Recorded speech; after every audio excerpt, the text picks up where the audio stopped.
Hello and welcome to the Best Today podcast. I'm Shantae Grant and you are listening to a very special Mother's Day edition of the episode of the podcast, which is clearly relevant 365 days of the year. And let me say this.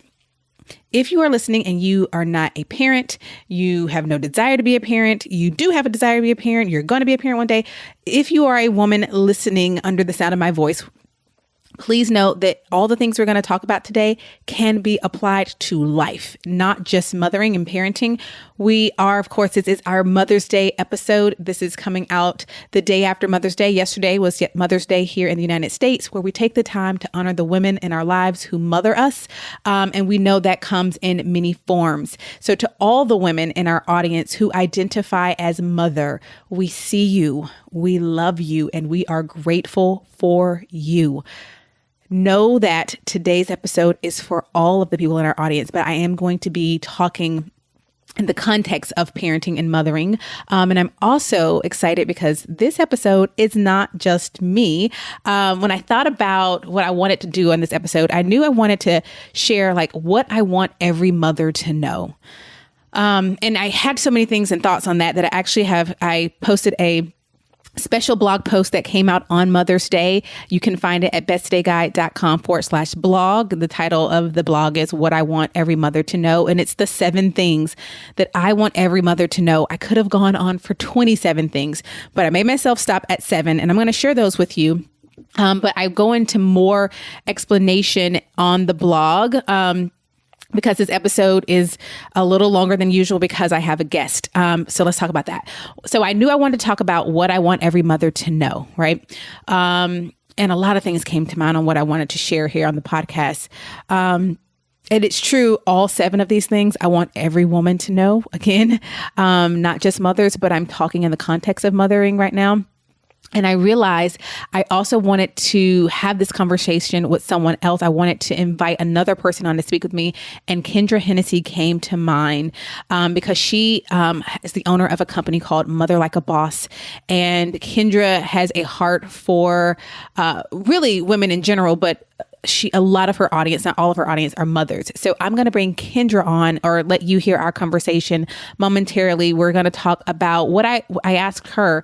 What does she want mothers to know from the context of the work that she does?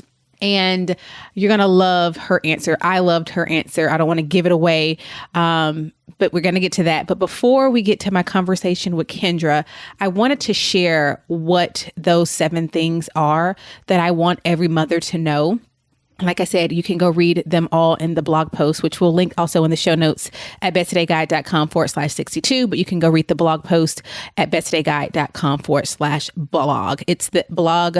If you're listening to this 5 years from now, it's the blog post that posted on May 8th, 2022. Okay, so what I want every mother to know. 7 things came to mind. They are in no particular order, but I sat here and I thought about my experience, my journey. I've been, my oldest child is 9 years old. So I've been a mother for almost a decade, but I've also been a child, right? I've been a daughter. I've watched, other people parent, and I've just learned so much. And as I sat and I really did just allow myself to sit, and I said, what is it? If I was given an opportunity to have a bullhorn and say this message and every mother or mother to be could hear it, what would I want to say that will go into their ears? And these are the 7 things that, they came out of my fingers so fast. So the first thing is this: you matter. You matter. There is this picture of this selfless woman doing a million things. And that's what the picture of what a great mother is. It's a woman who, my mom was always putting herself last and taking care of everyone else. And she'd give you the shirt off her back and she'd give you to her last penny down. She would basically this picture of a broken down woman in the dust, battered and bruised, as glorified as this is what a great woman or a great mother looks like, right? Let's throw that in the trash. We're going to throw it in the trash and leave it there, and it's about to get picked up because today actually is trash day in my neighborhood. So it's trash day. That's about to get picked up. You matter. You matter. That's the first thing that I wrote down that came out of my fingers, out of my heart, out of my mind. You matter. You are a person who matters. Please do not buy into this broken down, tattered and torn down to her last squeak of energy. That is what a woman or a mother looks like. See how I told you this could apply just to women in general? You matter. Please take care of yourself. That's number one. Number two, ask for help. This was probably the very first lesson I learned once my daughter was born. I am very much so a person that's like, I want to help others, but I don't want to ask for help. I looked at that as a sign of not having it all together. And that's trash. Let's go on and pop that in there with the rest of the trash from number one, right? Ask for help. It's so great. Now I ask for help all the time. I don't think there's been a day in my life where I have not, in some form or fashion, sought help from something or someone in some form or fashion, right? Including my own children, right? They can be helpers too, but just ask for help. Let go of whatever this thing is about. Maybe it was like me that, I want to be the one helping because I have everything together. And so I can be there to help you, but I don't need your help. Lies. Ask for help. Number three, drop guilt and shame. They have no place in motherhood. Drop guilt and shame. Literally refuse to ever say or allow to be said in your presence the term mom guilt. I was about to say I want you to karate chop, but let's not be violent. Literally turn a blind ear to anyone or blind eye if you're reading it. Do not allow that type of trash into your body, into your mind, into your mouth. Drop guilt and shame. They have no space in motherhood, period. That's another thing we pop in the trash, okay? Number four, protect your mind. Protect your mind. And that's a lot of what number three is about, right? Dropping that guilt and the shame and thinking that way. Prune out messages that stress you, that cause you to fear, that make you compare. Protect your mind. You have to protect your mind and understand what it takes for you to do that and be willing to prune out everything that protects your mind. Peace of mind for me is a top priority. And I want that for you. So that's number four, protect your mind. Number five, you can do it differently. How you mother doesn't have to look like how you were mothered or parented. It doesn't have to look like how you saw it on television, how you see it on Instagram, how you saw it in your neighbor's home. You get to set the tone for your home. And if applicable, you get to set the tone together with your husband, your co-parent. You can do it differently. You don't have to repeat what was done to you or for you, particularly if it's something that did not benefit you in your life. You can do it differently. And remember how I said protect your mind? You can do it differently. You can set your boundaries and you don't need to hear anybody's opinion of it, whether they're blood or not, blood family or not. You can do it differently. I want every mother to know that. Number six, children want to be loved, safe, and seen. That's it. They want to be loved, safe, and seen. I promise you, that's why they're going to remember that. They're going to remember how you made them feel loved, safe, and seen more than any grand or expensive gesture. So take the pressure off because the best thing you can do for your children don't cost you money, right? They cost you energy and time, work within yourself. But your children just want to be loved, safe, and seen. Those are the memories they're going to share when they get older. Take the pressure off. Take it off. Okay. I mean, I understand maybe you might be listening saying, well, man, love, safe, and seen, that feels like pressure. But when I say take the pressure off, I'm saying take the pressure off of feeling like you have to make every day look like Pinterest and that you have to do these grand things because maybe you've seen them somewhere else. Your children want to be loved, safe, and seen. And a lot of times that comes in listening to them tell you the same story for the 15th time in the last 2 minutes, right? Getting down on the floor and doing something silly with them, and for every child it's different. Having that thing that you all do together every week having those traditions, those things that make them feel safe and loved and seen. Your time, your presence. That's what your children want. And number 7, make time for the many other parts of you. Make time for the many other parts of you. When you're in the newborn phase, that one might look differently. It will look differently because clearly our babies as newborns depend on us differently than our babies at 13 or 15 or 9. But make time for the many parts of you. Okay. Even if that's when you're with the newborn phase, making sure you stay locked in with your friends and in phone calls or texts or whatever that looks like for you, right? Friends, spouse, activities, things that you enjoy doing. Don't get lost in this one role that you fulfill as a mother because you're more than one thing, even though this one thing is so beautiful and really a major part, especially in those early years of our energy and our time. Make time for the many other parts of you. So those are the 7 things that I want every mother to know. Again, there's a blog post that goes into all 7 of these. You can find it at besttodayguide.com/blog. Those 7 things I want every mother to know. You matter. Ask for help. Drop guilt and shame. They have no role, no space in motherhood. Protect your mind. You can do it differently. Your children just want to be loved, safe, and seen. And make time for the other parts of you. I would love to hear, what would you add to that list? If you had one thing that you could share with all moms, what is one thing you want moms to know? Come and talk to me over in the Best Today community at besttodaycommunity.com, or you can text us at 404-737-1002. I'd love to hear, what is the one thing that you want all mothers to know? Now, I want to invite you to eavesdrop in on the conversation I had with Kendra. I'm going to tell you this, though, before I introduce Kendra. We could talk for like 15 hours and it'd be like 22 different podcast episodes. So I tried to keep it very focused, but we talk because we both feel so strongly about the things that we do, the things that we teach. So you'll hear it in our conversation where I ask a question and then we talk about like a lot of other things as it relates to mothering. So I'm so excited for you to listen to this conversation that she and I had. So I'm going to get over there to you. First, if you don't know Kendra Hennessy, Kendra is a positive motherhood enthusiast. She is a podcast host, and she's the founder of Mother Like a Boss, where she puts reluctant homemakers back in the driver's seat of motherhood through bite-sized, practical routines and mindset shifts.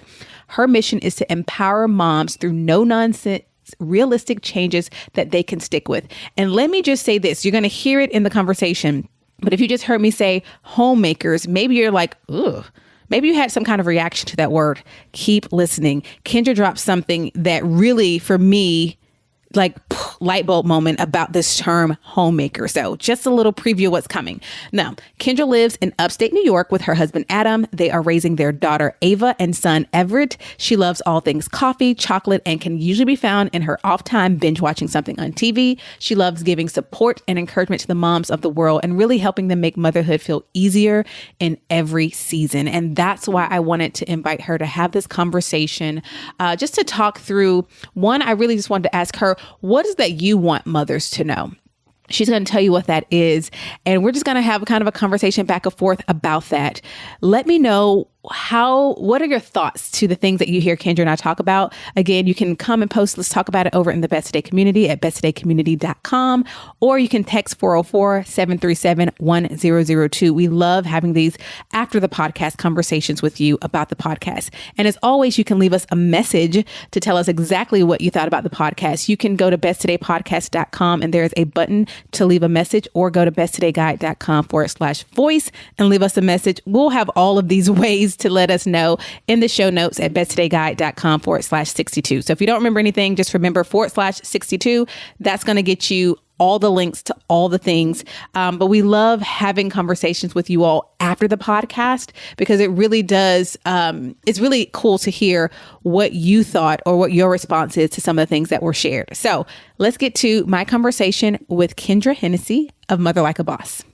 Well, good morning, Kendra, and welcome to the Best Today podcast. I'm so excited you're here. Can you say hello and introduce yourself?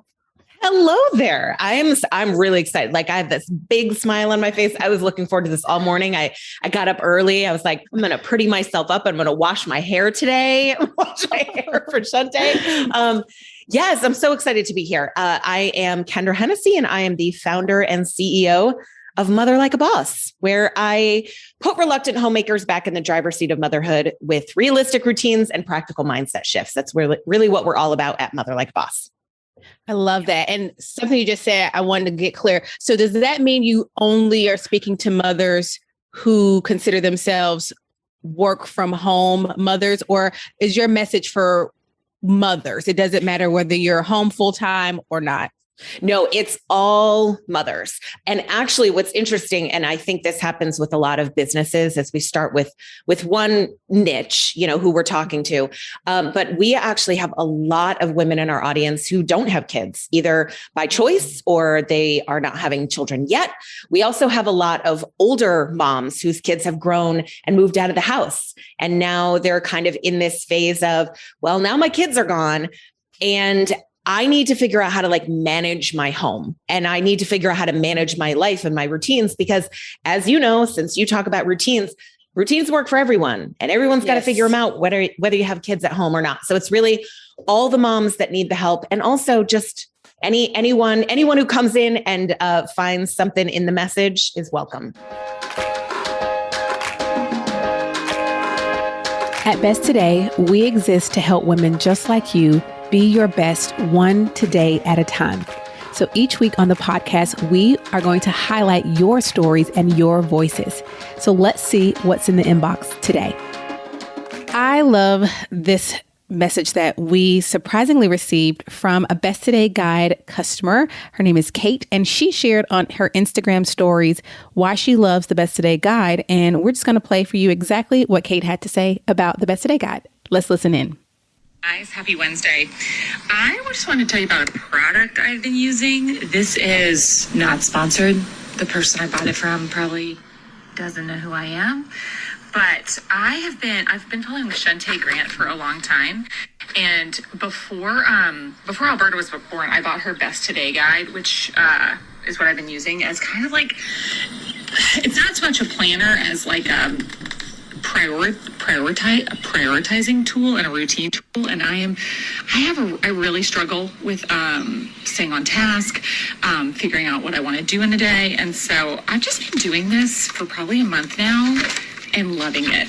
A few of the questions that you write down your morning routine, and it asks what will I do for my mental and emotional health today? What will I do for my physical health today? And then you kind of put down, it's not meant to be a to-do list, but it's results and outcomes. So it's trying to have you think through your day with purpose. I have been loving it. You might not jump on board and buy the product today, but following her on Instagram, and then also she has a podcast. Again, Shunte, you've just been helping me. You really have been helping me with getting a lot in this brain on paper. So I just want to publicly thank you and let the world know that what you created is awesome. Thank you so much, Kate. I've since thanked Kate so much. We actually did an Instagram live together.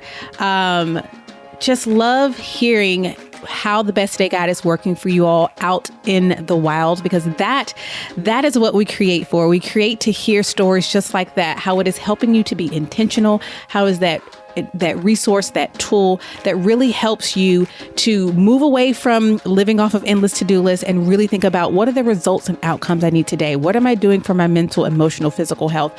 How am I prioritizing what really matters in this life, which is first and foremost you and your well-being?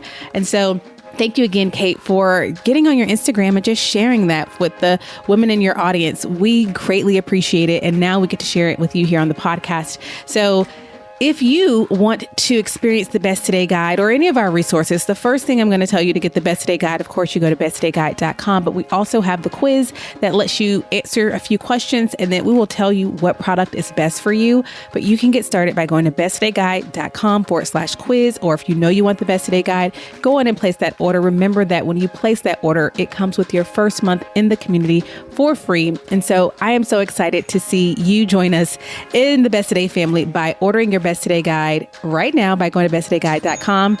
as really, I couldn't have timed that better. Someone's placing an order. I forgot to turn my sound off on my phone. So be just like that. Place that order so we can hear that sound over here on this end and get that shipped off to you. Any of our resources, really, again, we want you to find what's best for you. It may not be the best today guide is exactly what you need to start with. We have things like our week to day bundle. We have right now routine. If really thinking through routines is where you need to start, we have plans to be done that teaches you how to get things done without perfectionism and procrastination. So go right now to besttodayguide.com/quiz if you're not sure what to start with, and we will tell you. Thank you again, Kate, and let's get back to the rest of the episode.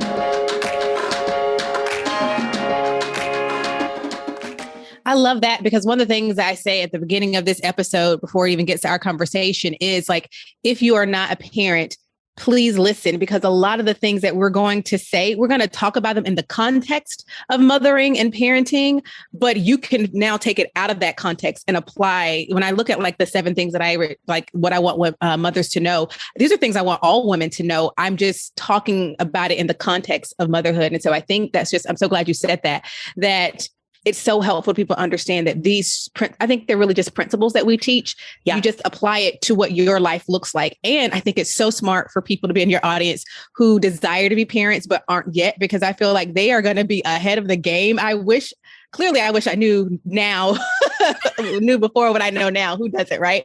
But it's just like, the freedom, the peace, the worry that you can just completely eliminate by having a lot of what you teach, a lot of this knowledge beforehand.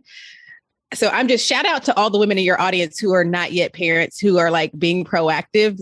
That is what I wish I could go back and gift myself. So I love that you shared that too. That's really fantastic. Yeah. And it's funny because I know, since, you're a mom as well, you get a lot of like parenting advice before you have kids. Like there's a lot of like how to be a parent, but I think motherhood sort of transcends parenting. There's so much more in that relationship with yourself as a mother. I also think that there's a deeper connection I have with my own mother when I became a mother, the understanding of things that used to like bug me, like, why did she do that? And then you become a mom, you go, oh, that's why she did that. Okay. And it's so for me, motherhood like transcends that. And so what I want to help women do is, and families really, is to have a sense of how to run their home in the way that works for them, their values, their season of life, where they live in the world, their background, their culture. I want them to be able to have less stress in their home and in their life, get those things done that need to be done, because things have to be cleaned, food has to be made, diapers have to be changed. Like it's just the way it is. But how can we make that easier? And because I'm surely not a parenting expert, by the way, you don't want to come to me for parenting advice. I'm definitely not the parenting expert, but I love that we can, at Mother Like a Boss, we can kind of help moms with the other stuff, stuff that they're really struggling with outside of just, how do I get my kids to like pick up their toys or all of the other parenting struggles we have?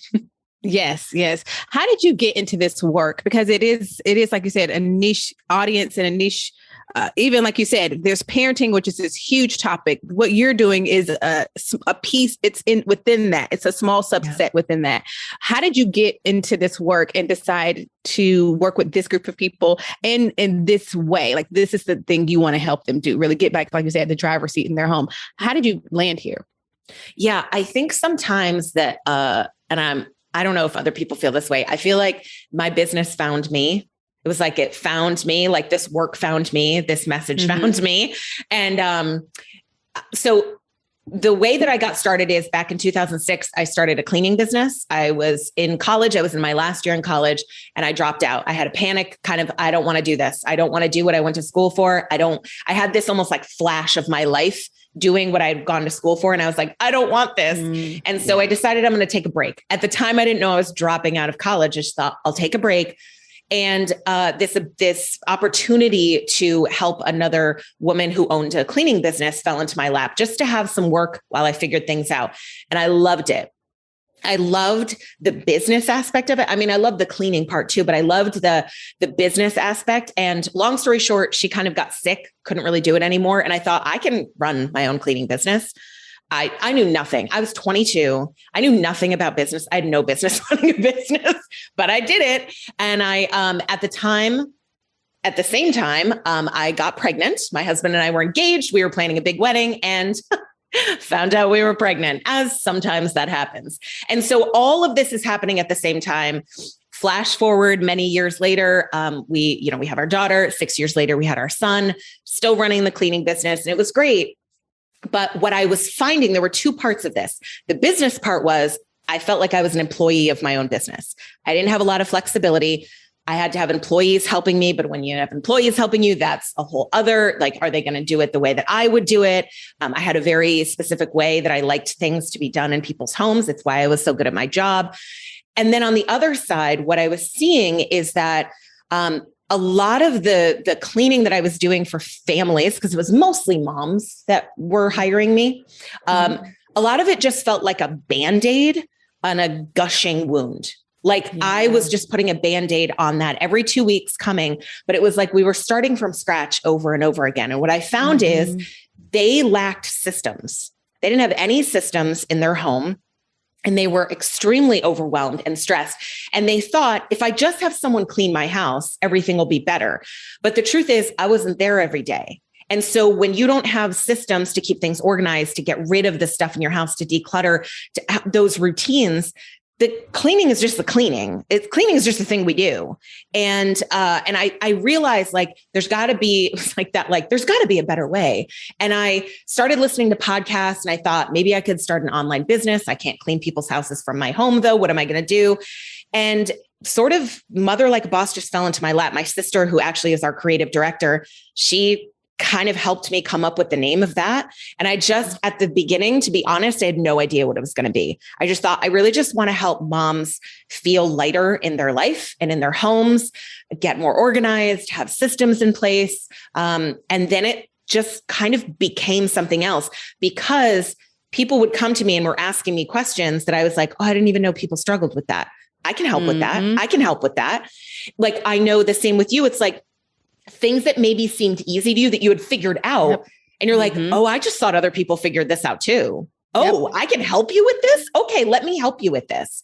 And then through the years, that's where that whole idea of, I've coined this term homemaker-ish, because to me, I never related to the word homemaker. I never related to that. I was like, I'm a businesswoman. And I was like, what I realized is I'm a homemaker and my husband is too. And you know what? My kids are too, because we're all making a home together. We are all a part of this. My single friends who live in 2-bedroom apartments are homemakers, and we have to redefine what that word means for ourselves and take it back so that it feels more empowering. And so that's really the transition that I made, was to help what I call reluctant homemakers, that feeling of like, I know I need to get this stuff in place, but I don't know how to do it. And it feels really scary. That's kind of how it all came to be, with a lot of bumps in the road along the way, by the way. Yes, I love that. I relate to your story so much about starting in one place and then kind of finding the thing you loved within that, which is different. And then from there, even figuring out, okay, but what do people not know? I always assume, doesn't everybody plan every day the night before? This is not groundbreaking. Like florals for spring, groundbreaking. That's how I felt like this isn't groundbreaking. But then people like, that's the most helpful thing you ever taught me. And I'm like, oh, that's a thing. So completely understand that. But I really love what you said about redefining homemaker.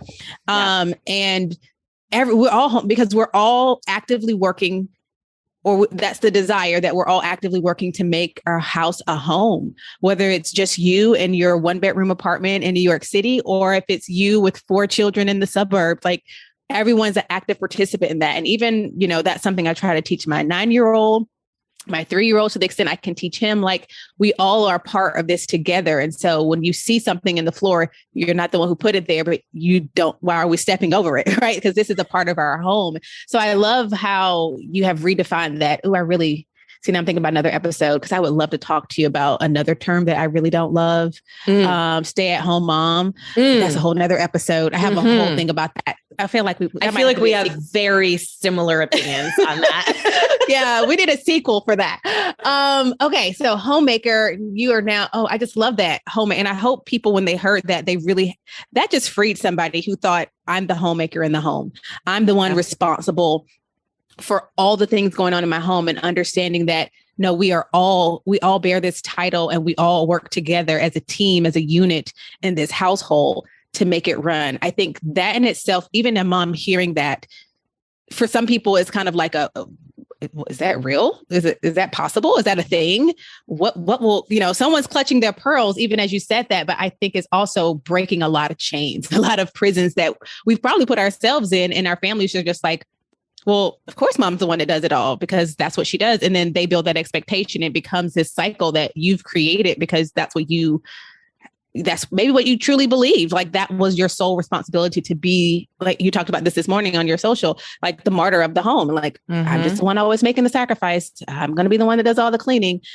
And that doesn't have to be. We're all homemaker in our home. I love that. Because the word is loaded. It's a loaded word. There are some people who very much grasp and relate to that word. But there are other people, because if you asked a focus group of people what a homemaker is, we have this very antiquated, outdated, like stay at home mom, Susie homemaker, dressed to the nines, heels. She's usually a white woman. It's like this 1950s kind of, it's like our brains automatically go to that because that's sort of what we've been shown over the years. And the truth is that's why it's loaded. So when people hear homemaking, sometimes they're like, I'm out. But I'm like, well, are you doing dishes every day? Well, that's part of homemaking. Like, is your husband mowing the lawn? That's homemaking. Like it's all just a part of it. It's just making a home. We just attached something else to it over the years through societal stuff and the TV and the way that we showed them, but we can just redefine it and make it whatever we want. That's why I call it homemaker-ish. It's like a little bit homemaker. It doesn't have to be perfect. Yeah. I love that so much. I'm just still sitting there because I really, I'm big on like being mindful of the words that we use and making sure we're not using words that are putting us in prisons, but also like changing words. Like, you know what? Actually, I don't want it to mean this. It can mean something differently. And why does it have to mean that? Who said everything? We're way beyond Leave It to Beaver. Is that the name of that show? Yeah. Like life looks differently now. And homes look differently now. And people have different expectations. So I love that I love this definition, and hopefully someone is hearing this and they're realizing how can every member of my family be a homemaker, because it takes all of us make this home. So that in itself, I feel like has just really light bulb someone or mind blown someone. Cause I love that. I hadn't heard you explain that before. So I love that so much. One of the things I wanted to talk about in this episode was and I shared this with you before we started recording, is I want this to be a resource for mothers to be, people who are thinking about, mothering, or maybe just someone who's trying to be a friend to a mother and understand kind of what she's going through, like a resource. And so one of the things I wanted to talk about in this episode is like, what is it that, since you've worked with so many women, so many mothers, what is it that you found like that they don't know, like you thought, like you said, you took for granted that they knew, like, what are the things you're like, I want every mother to know this. What would those things be for you? Yeah. One of them, this is my go-to phrase, is that momentum will finish more projects than motivation will ever even start. Because I think, and sometimes it takes a second to even hear, it's like, momentum is going to finish a lot of projects. Motivation is not going to start. It's probably not going to start any. And the basis of because my signature course is Homemaker Issue. And the basis of that is really this idea of momentum over motivation, and using those small tasks that you're doing every day to build momentum, because momentum leads to motivation, not the other way around. But we are definitely sort of saddled with this idea in our culture that like, you have to always want to do everything you're doing, like that you're going to want to do everything. And it's like, I don't want to do like 50% or more of the stuff I do every day. Like, I don't want to always get up early.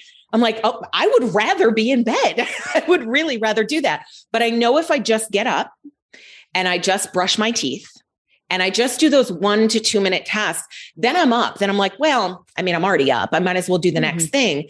And we kind of have this burden of, I need to be motivated, which then when we're not, leads to this feeling of shame. Like, well, other people have willpower and I just don't. And it's like, no, they probably just got up and did one thing that led to another, that led to another.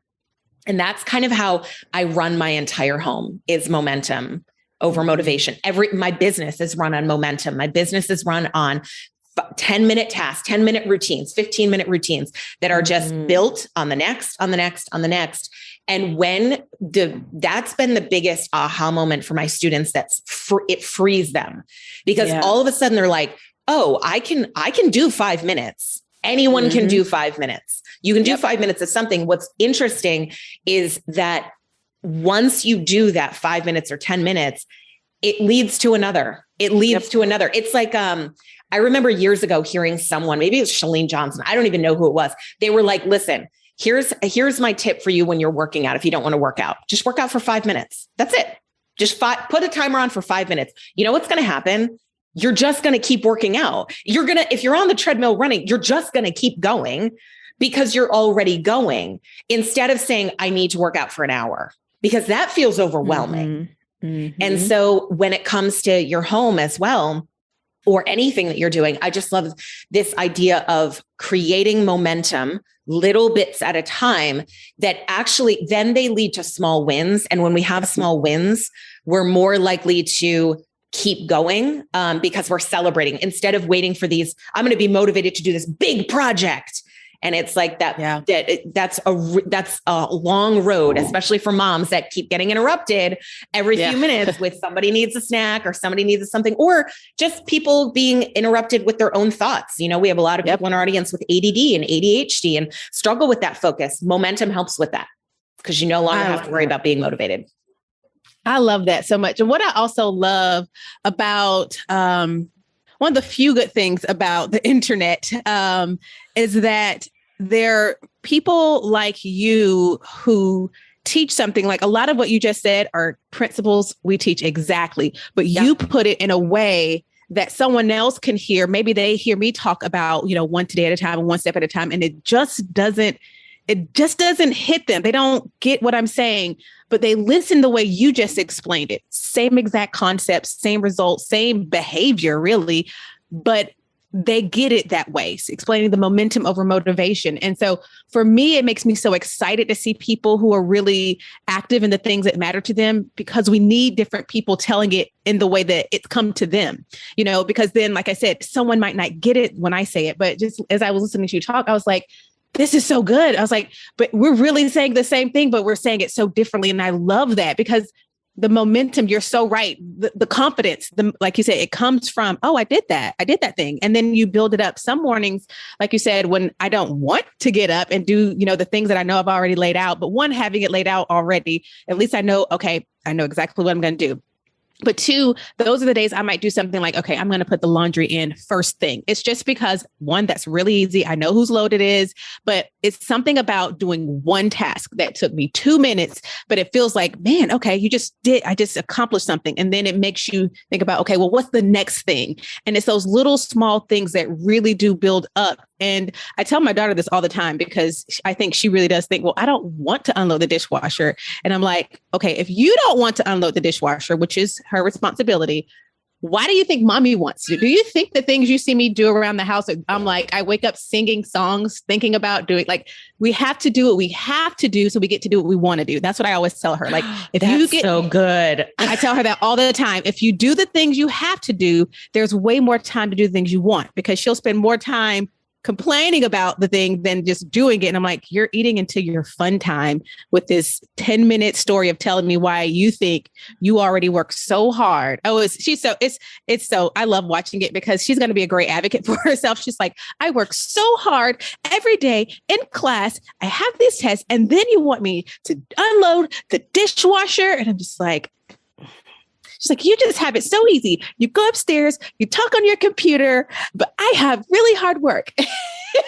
It's fantastic. But, it's just this understanding of, babe, these are just things sometimes we have to do. And just even understanding that, it's kind of like, oh, okay. I don't have to love everything that it has to get done. Like, actually, I do know people who love scrubbing toilets. I am not one of those people, but it's something that, like, you got to have a clean toilet. You've got to have a clean tub. You have to have these things that are clean. And it's just, so I love that thought of the small things really do build that momentum and motivation. Yeah. I haven't, that's another one of those words. Cause that's clearly, I bet you're asked this all the time too. Like, how are you so motivated? How are you so motivated? Yeah. And it's just like, I need people to understand it's not you seeing us do these things is not because we're just like, I love doing all these things, particularly like in business, in parenting. There are a lot of parts that are like, I have to feed you, so I'm going to go in this kitchen. I don't feel like feeding you today. No. Like, I just want to sit on the couch, or I have to drive you to this place. It's so hot outside, but I have to do, so I love that momentum. Okay. I don't mess up the way you said it. Say it again. Momentum will finish more projects than motivation will ever even start. Yep. It's so true. And so just one little step at a time. So what about when the person comes and says, okay, but what do I start with? Because there's so many things, because I'm sure that's the next question. It's like, but there's just so much. How do you pick where to start? What do you say to that? I've given a lot of thought to this. So instead of just saying like the very simple answer of like, just pick a place and start, that is the answer sometimes. I will say that. But what happens with people, especially if they are struggling with a severe amount of overwhelm, or they've been in a survival season for a long time, when you're in survival mode, I feel like it's kind of like that hierarchy, that Maslow's hierarchy. And you're not even thinking about how to like live your best life. You're literally just like, I just need to get through the day. So for me, it always comes back to priorities, which I know you're a huge advocate of, like, what is important to you right now? If it is important to you, if you're looking all over I'm just going to use a home, for example. If you're looking all over your house, there's a pile of laundry over there, and there's dishes, and there's dinner that needs to be cooked, but you're also thinking, I need to meal prep for the week. If there's all these things, then in that moment, what is most important right now? Because what people get caught up in, and I don't know if you hear the same thing, it's like, well, lots of things are important. My kids are important. My husband's important. My spouse, my partner, my friends, my work. It's like, no, those are things that are important in the umbrella term of your life. But I'm talking right this moment. What is important right now? What will help you move forward right now? And I think that people don't ask themselves that question enough. I don't think people put those right now on there enough because they're just thinking about, and this goes into a whole other topic where it's like, I'm going to spend time doing the laundry, but then there's just going to be more laundry. And so what we do is we justify not doing things because there's too much to do, instead of just being like, but there's kind of like what you said, like, with I'm not always going to want to cook dinner. I'm not always going to want to do those things, but they have to be done. One of my favorite things to tell people is like, guys, there's always going to be something else to do. And that to me is freeing. Whereas for some people that's overwhelming. I'm like, oh, that's a freeing thought to me. Cause I'm like, I'll just get done what I can get done. There's always going to be something else. So why bother trying to get it all done? There's no point. And I've often said that this feeling of overwhelm is really perceived obligation. It's what we perceive we're obligated to do. Like, well, I should be doing all of this. I should have this all done. And that's what overwhelms us. And so for me, it's always asking yourself, what is the most important thing right now? And then another way to look at it is like, what is going to give me the biggest bang for my buck to get started? Yeah. Like, where am I going to see the biggest payoff for that? Yeah. Because it's like, okay, well, maybe the laundry doesn't even need to be put away. Somebody could grab underwear from that pile. It's fine. It's clean. But like, maybe the biggest bang for your buck is going to be like sitting down and meal planning for the week. Because if you can get that done, then that's going to help you for the entire week. It's like everyone's is going to be different, but we're going to see the biggest bang. Yeah. I love that. I love that. And that just is another reaffirmation of what you were saying about momentum, because if you feel, you're right. I always say we feel the O word, as I call it, when you're looking at all the things. Well, the way to stop doing it is, one, stop looking at all the things. Yes. Right. If you're like, looking at all the things is making me feel this, then just by logic, maybe stop looking at all the things and then narrow down and pick one, because doing that one thing, maybe the thing you pick is what's going to be the easiest, because that's going to be, like you said, there's so many things. Or what you were talking about right now, I was like, that's right now routine, right? Like our routine, like, because it is so true. What do you need right now? Not like, oh, I know in about 6 months, we're going to be transitioning to school. We're not thinking about routines you need 6 months from now. What do you need today, right now? So like exactly. That again, it's like, so maybe it's, I need to do the thing that's the easiest. I need to do the thing that's the closest to me, or I need to do the thing that's going to give me the most peace of mind. Because for me, that's my priority. My priority is always what is going to give me peace of mind. Just like this week, I took out food to cook on Sunday. We had traveled Friday and Saturday, and I was up past 11, 2 nights in a row. And I like to be in bed by 9. And so Sunday, I thought, okay, this is what I'm going to make. I pulled it out. But when we got back home Sunday, I was just like, so what's not going to happen is me cooking, because I see the food there that needs to be cooked. It's going to go in the fridge, and I'm going to sit on this couch until the couch and me become one. And so what we're going to do is say, let's see what's in the fridge. And we're going to have like a little, whatever's in the fridge. We've got something, I'm sure, frozen from Trader Joe's, because yes, dinner needed to be cooked. Yes, food had been taken out. Yes, people need to eat. But what was going to bring me, first of all, in my body and peace of mind was like sitting and just letting myself feel tired. I don't feel tired often because I prioritize sleep, and I prioritize exercise. I prioritize drinking my water and minding my business. Like, those are probably my best health things ever, right? Sleep, exercise, minding my business, and drinking water. Like, that is the best regimen for like wellness for me. Yes. Right? But I had missed out on like even getting 8 hours of sleep. But if it's like later at night, it doesn't, my body likes its rhythm, and I had just been thrown off. And so for me, it was, I'm going to decide what is best for me. And some people could say, oh, clutch their pearls. But what about your children? They needed that fresh meal. They ate food, and they're still here. They're alive and well. Right. And some people would clutch their pearls and think, well, I would think in that situation, you rush and make the meal and then you sit down. No, for me, it was, what, like she said, knowing your priorities. I know my peace of mind and just how I want to feel in my body is always first. And knowing that meant I made this decision. I can't sit down and cook, so I'm going to sit down. Right. And it's just making those decisions and being okay with the decision that you make being different from what you think people think you should do is really important. Because it's you living your life. And you talk about this a lot. We both talk about this a lot. It's like, you have to get these shoulds and like, oh, well, this is the way it's done over there. This is the way people glamorize it. Number one, you don't really know. Like, I always remind people, like, none of us know 100% of what everyone is actually doing in their real lives. I know it feels that way from reality, quote unquote, TV and social media, but none of us know. And also, what does that have to do with you?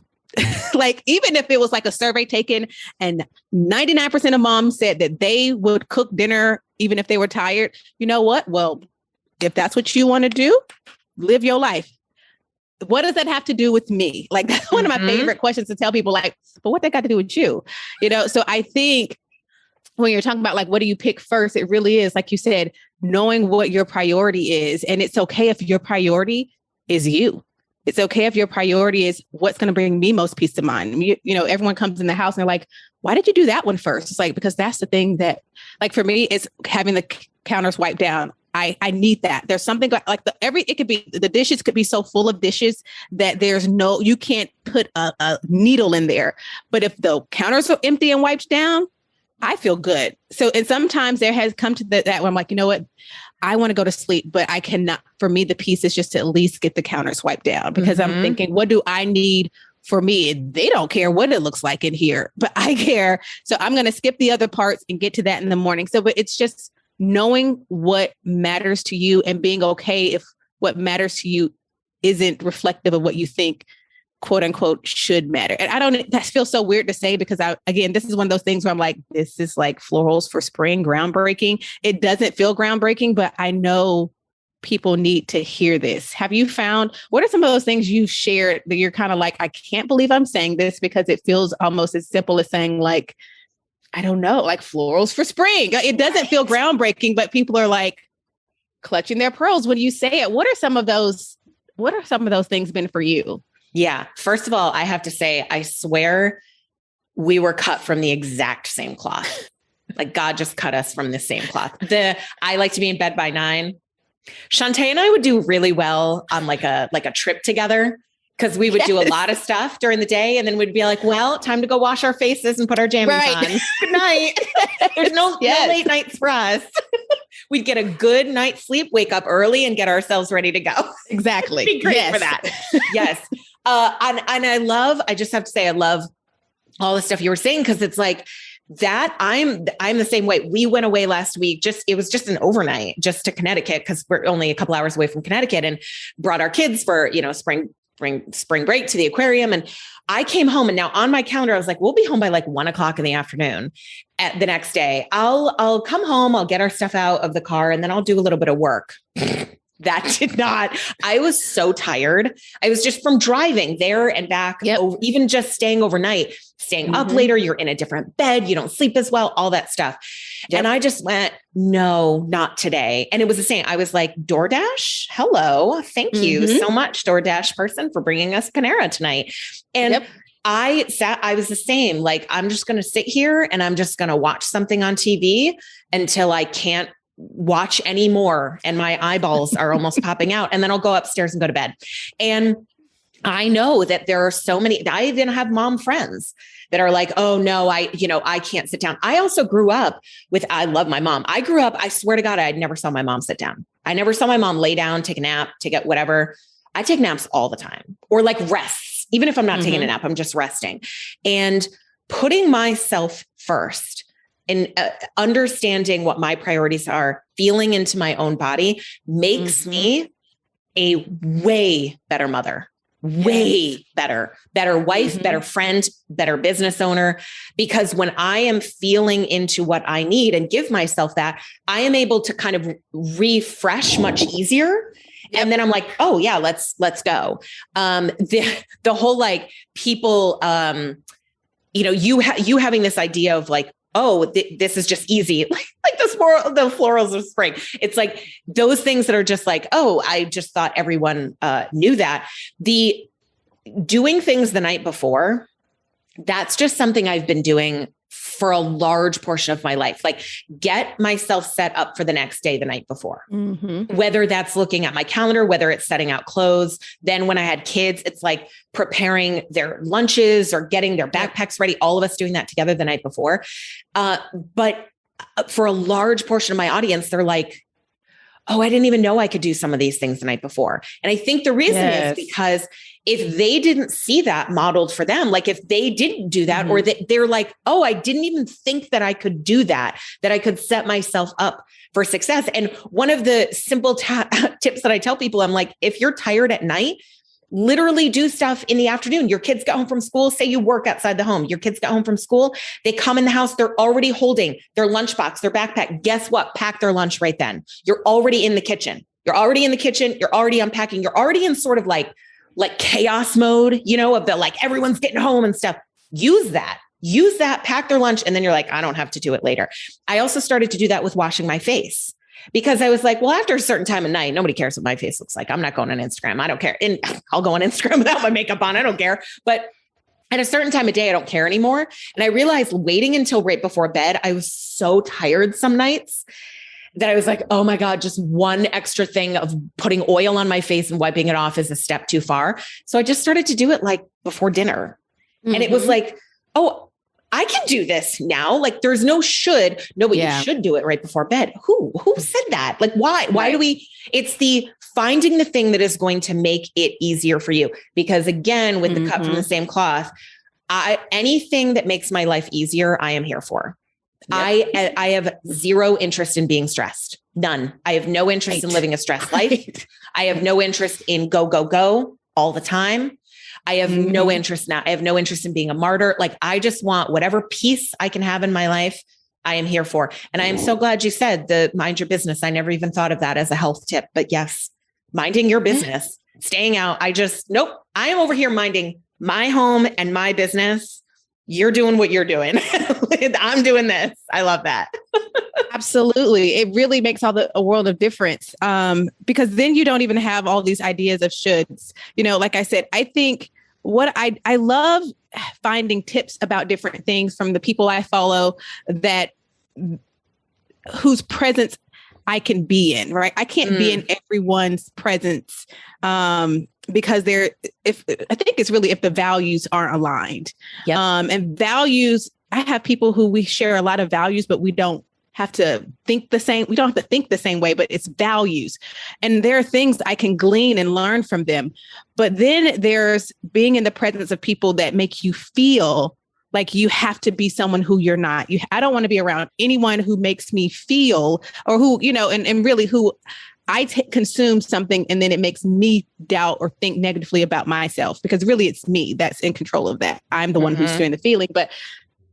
And I think I wish more people could find out which side of the spectrum the things they consume are on, because I think a lot of times people are consuming things and they're thinking, oh, this is so pretty, it's motivating me, but really it's not. It's causing them to feel like, which is one of my 7 things, it's like that guilt and shame. And I believe that guilt and shame have no place in parenting and motherhood. There's zero, like there is no space for that.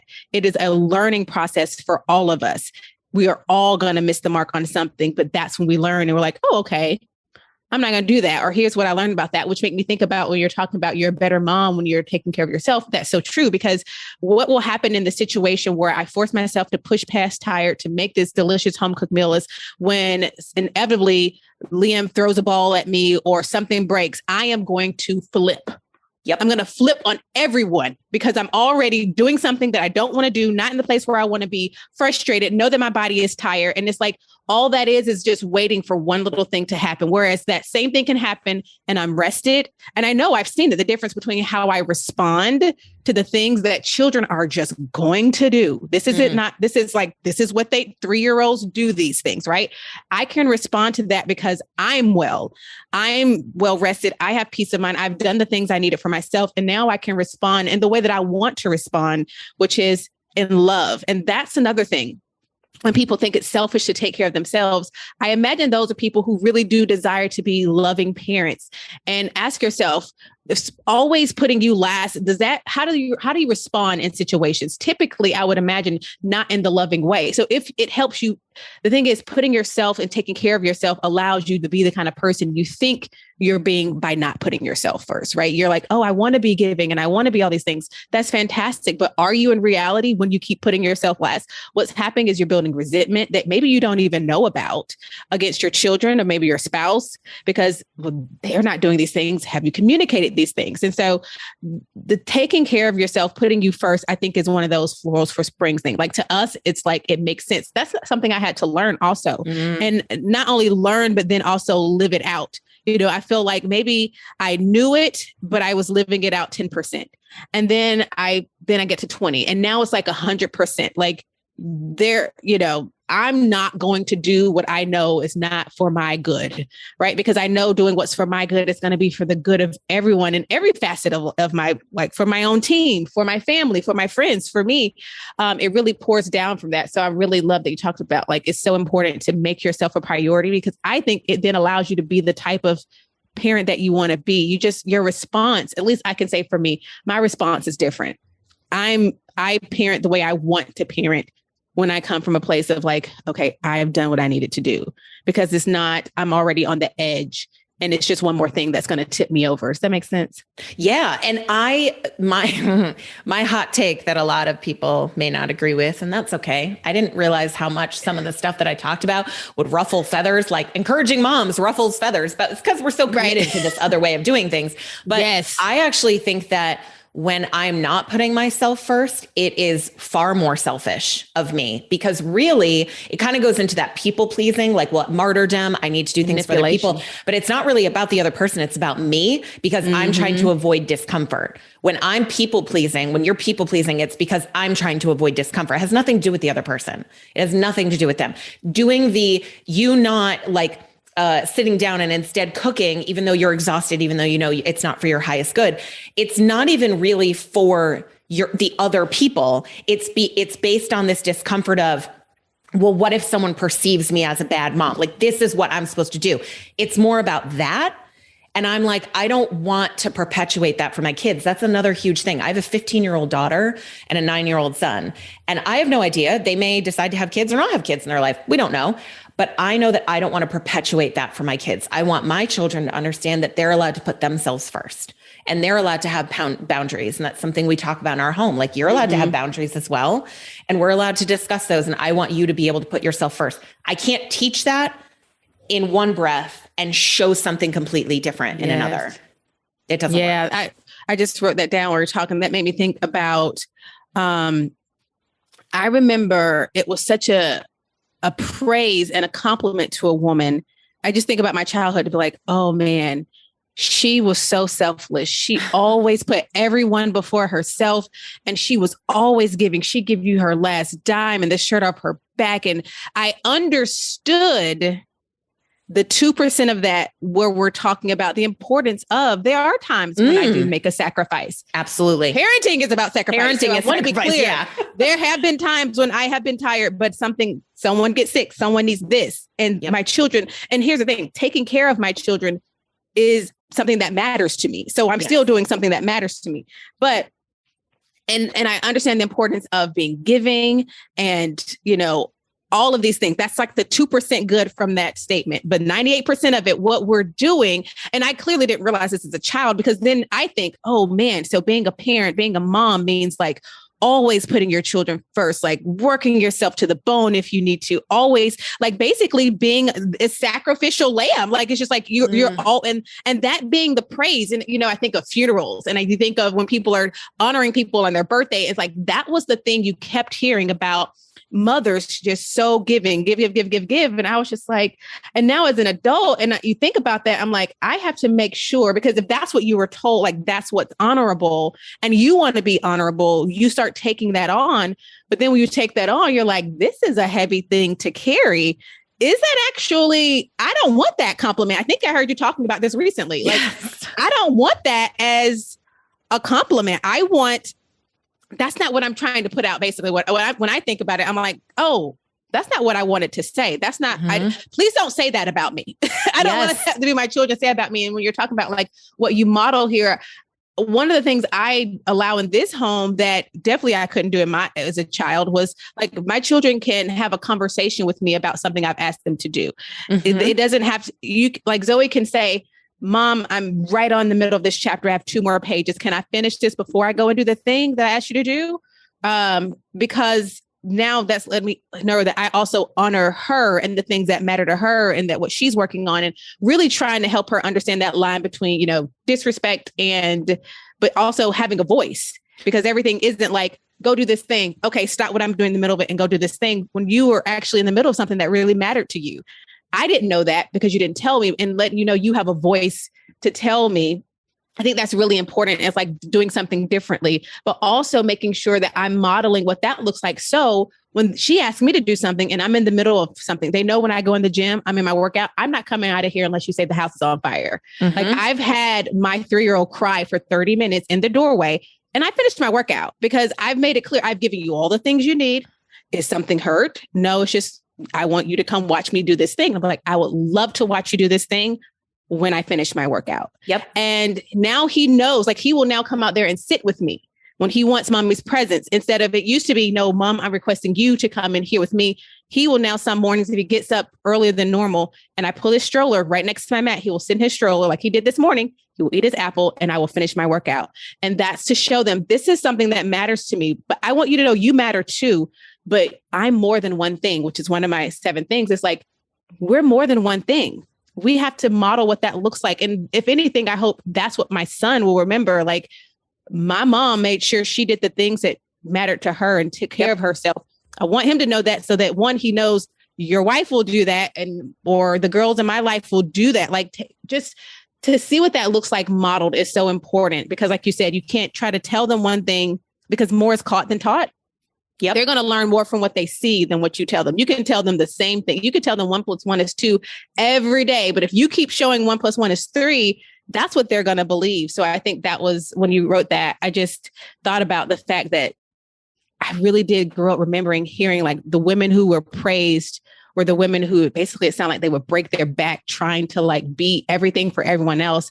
And they were exhausted, but they never raised their hand to say, no, I don't want to do this. I'm exhausted. And that's one of my favorite things. I just was on the phone with someone from church who called me this week, and I was like, I don't do that. And that was my, like, I don't do that. I don't participate in things like that. I don't do that. And I won't be able to come to that early because I have 2 small children. My husband already has responsibilities on Sundays. And so I have 2 small children. So I'm not going to try to come. And then everyone is like, why are her children running around? Because you want me to do this other thing. It's very clear, like saying, no, I don't have a desire to be that woman. In particular in the Black community, I feel like to be that woman who is looked at as like, she does all the things for everybody. Most people actually will say, you probably don't want to ask Shantae to do that. She's going to say no.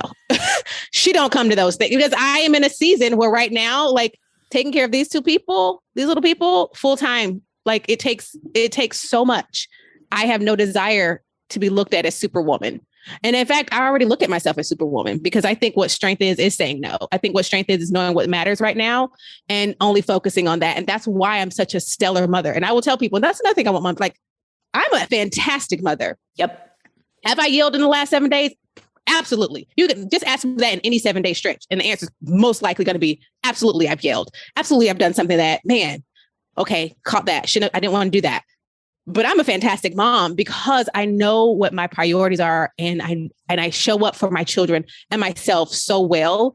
And so understand that you can praise yourself as a mother. That doesn't mean you've gotten it right all the time, because I have no expectation of any mother on the planet to quote unquote get it right all the time, whatever that even means. I feel like I talked about 17 different things, but yeah, those are just thoughts that I had from what you were saying. Yeah. And I'm so glad you said that you think you're a fantastic mother, because I say that too. I'm like, absolutely. I know where my strengths are. I say that all the time about like my business. I'm like, oh, I'm good at what I do. I don't care if that makes me sound, I'm not going to sit here and fake being like humble. Oh, I don't know. It just naturally, I don't know. I've tried hard. I've worked really hard to get where I am. And I'm also good at what I do. And I also know what I'm not good at. And I delegate that out. I delegate it out, or I hire people, or I just don't do it at all. Or I'm learning, but I know that I'm a good mom. And I know that I try my best, and sometimes we don't do things the right way.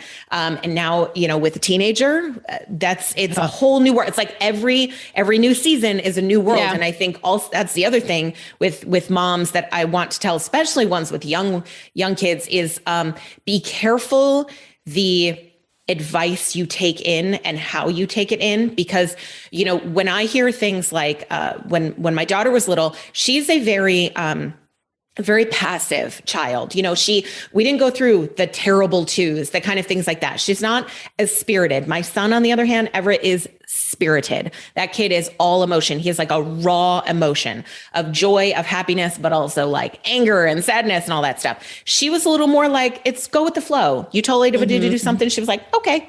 And so when as a young child, all I ever heard was, yeah, just wait till she's a teenager though. Just wait till she's a teenager.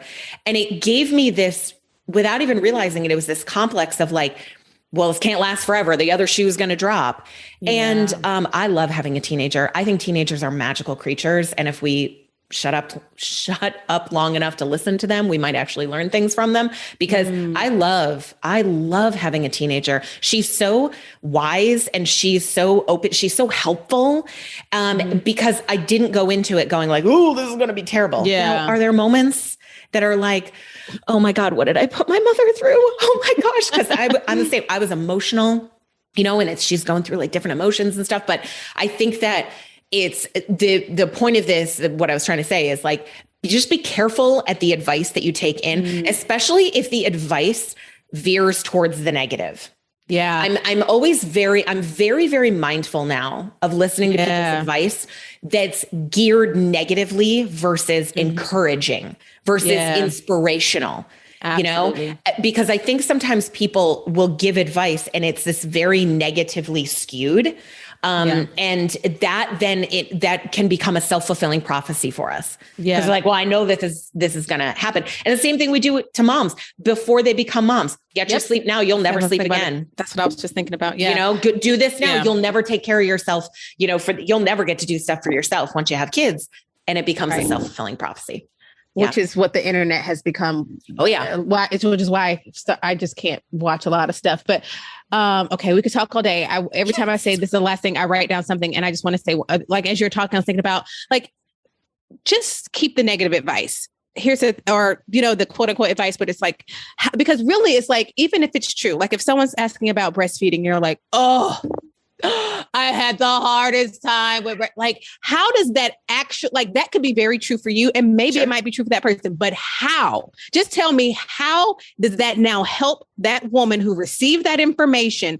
How does that help her in it doesn't help. And so a lot of times it's like, I understand you want your situation to be seen and known and viewed, but that's not the conversation right now. That the conversation is someone has asked you, and hopefully that's the only reason why you're giving this, because first of all, unsolicited advice, just keep that.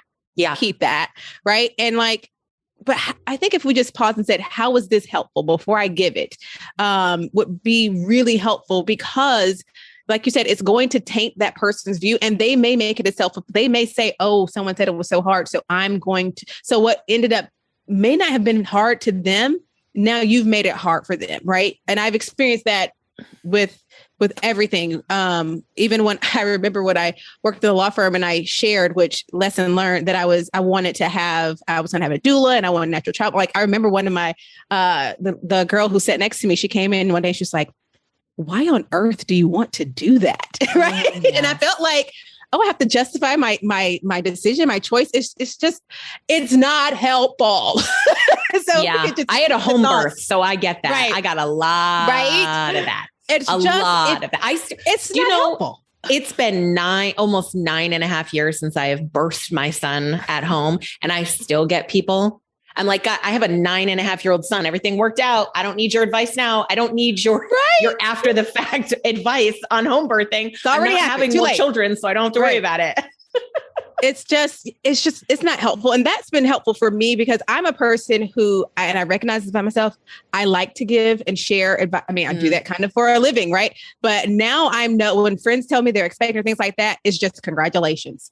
It's no longer they know to ask a question if they have a question. But like, I have learned to hold my tongue, not because I was going to say anything negative. I would always say things that are encouraging, but I already know that person, particularly my friends who are first-time moms, they're already about to get inundated with that stuff.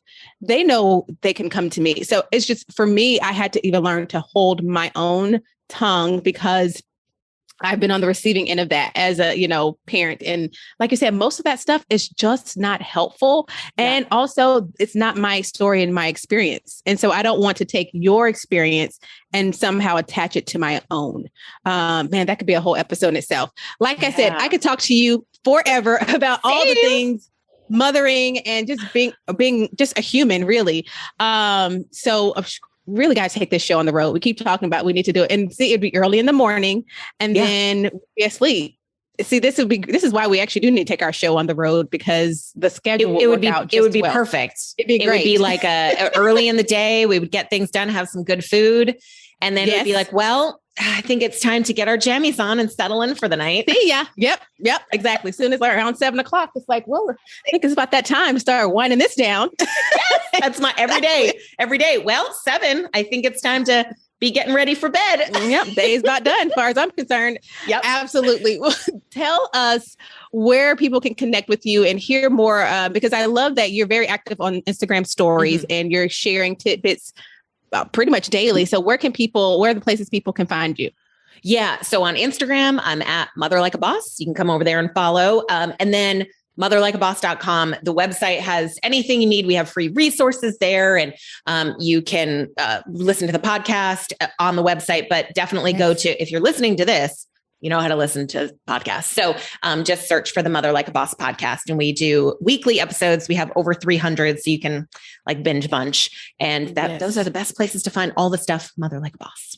Excellent. And we will link to all of those resources in today's show notes at besttodayguide.com/62. So we'll link to all of those places. So you can, if you come to the show notes, you can point right directly to her podcast, website, Instagram, and just connect and find the things, like you said, over 300 episodes, there are going to be some things that maybe right now matter to you that you want to find. I always say it's like this great anthology. You can kind of find the things that matter to you right now. Yeah. So thank you so much, Kendra, for being here and let's just really talking about motherhood. And hopefully my hope is that people have heard something that is causing them to think maybe differently than they did before. And more than anything has helped free them in some places where they felt stuck or felt trapped or realized, I think I might've built this. I would say I built this prison for myself and I locked it and I threw away the key. But the good thing about that is you can then be the person to get yourself out of it, because I see that a lot.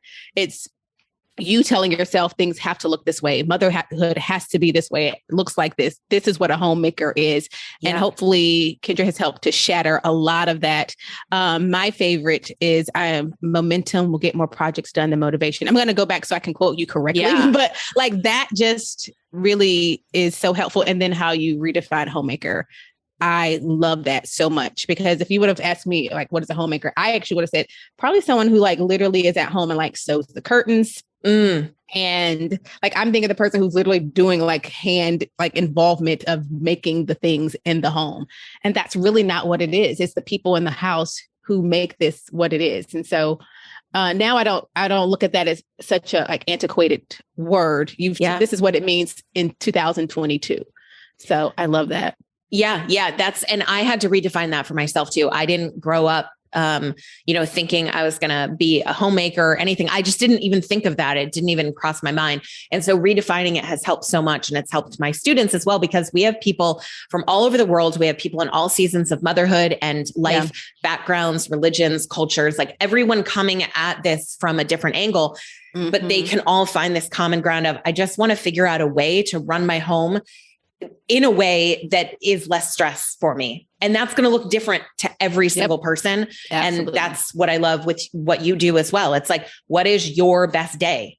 What's your best today? Because your best today is going to look different than someone else's. And your best today is going to look different maybe than your best tomorrow. Like it's all going to be different. So it's okay to just like make your priorities right now, what's important. Yeah. And we don't give people this this is what you should do. This is what a good mother looks like. This is what a good whatever looks like. What I really love, and this is in general, the people who I do choose to follow, is you're teaching principles that work, but they work for all different types of people, different ages and stages, and how it looks applied looks differently, but we're all at peace because we're applying that principle, that truth. But in practice and application, it looks differently, which is another reason we can't be looking at that person, because that person may be applying the same principle, but when she does it, it looks like this. And you're like, oh, is mine supposed to look like that? And it's like, no, because y'all don't have the same life, schedule, resources, values, desires. It's going to look differently. Absolutely. So second time trying to close this podcast episode out because you do this all day. This is what we do. Thank you so much, Kendra, for being a guest on today's podcast episode. I am so excited to share this. And I just hope that it's a great encouragement. This comes out the day after Mother's Day, so that it just keeps that wave of love that mothers are feeling on that one day of the year. So thank you again for being here on the podcast. Thank you so much. Y'all, you see how I tried to end that podcast. Actually, you can't tell, but 3 times before it actually did. My intention was to have her just talk about that one thing, right? What she wanted to tell mothers to know. And it's just every time she said something, it made me think of another thing. I also love how what she talked about with momentum. Y'all, that is exactly the one today at a time approach. That is the same thing. Like if you go back and listen to the episode where I talk about the tortoise and the hare, or the episode where I talk about small steps, right? That is the exact same thing. Exact same principle, just explained in a different way. So I love how this is just further proof, y'all, that this works. So I just love it so much. And what did you think about homemaker? Like, mind blown. It's so true. The homemaker, it's everyone in the home, because together it's the people in our home that make it the home. That was another one that for me, I was like, oh, because if you would have asked me about a homemaker, I saw a woman in a row, and actually, to be honest, in my mind, the first thing I see is a white woman in an apron, like making curtains, or in the kitchen, like stirring a bowl. But I love taking words and really saying what you mean. And I love this definition of a homemaker. We are all, if you are listening to this and it's just you in your own apartment, you are a homemaker. If it's you and your spouse, you and a roommate, you all are homemakers. You're making that a space that is a home. And how are you being really intentional in doing that? So I loved that, that different take from Kendra as well. As always, let me know what you thought about this episode. Come share. Let's have a conversation. We always have a great conversation over in the Best Today community. If you don't know what the Best Today community is, it is our actively engaged. It's the community that is in its own safe space. This is not a Facebook group. The Best Today community is the #1 place to be if you are on the journey of living a life of intention, prioritizing your mental, emotional, and physical health daily. Inside, you're going to find encouragement, support, live calls, co-working hours, guided journal prompts, our curriculum that I've created to help you get clear on who you are and what you want. And all of this is available in our private community that you can access online or on an app for both Android and Apple devices. You can join us today at besttodaycommunity.com. And remember that your first month is free when you order the Best Today Guide, the Best Today Starter Bundle, or the Best Today Online Program Bundle. Thank you, y'all, so much for tuning in. This was one of our longer episodes, but it was worth every single second. I hope you enjoyed it. Until next time, thank you so much for being present with me and Kendra for this week's episode of the Best Today podcast. Until next time, remember that you are capable and you are worthy of being your best one today at a time. And you have everything you need to have everything you want. So go on and shout it out as you live it out. This is what my best today looks like. Talk to you again real soon. If you enjoyed this week's episode of the Best Today podcast, you are going to love the Best Today Guide. Our Better Than a Planner guide teaches you how to get clear on what you want, identify your self-destructive habits and behaviors, and intentionally create space to prioritize yourself every single day. Don't go the journey to being your best one today at a time without the Best Today Guide. See inside its pages and order yours today at besttodayguide.com. Even better, when you order the Best Today Guide, we gift you with your first month free inside of the Best Today membership. So what are you waiting for? We're giving you everything you need to trade busy for intention. Go to besttodayguide.com and order yours today and join thousands of women across the globe proclaiming each day, this is what my best today looks like.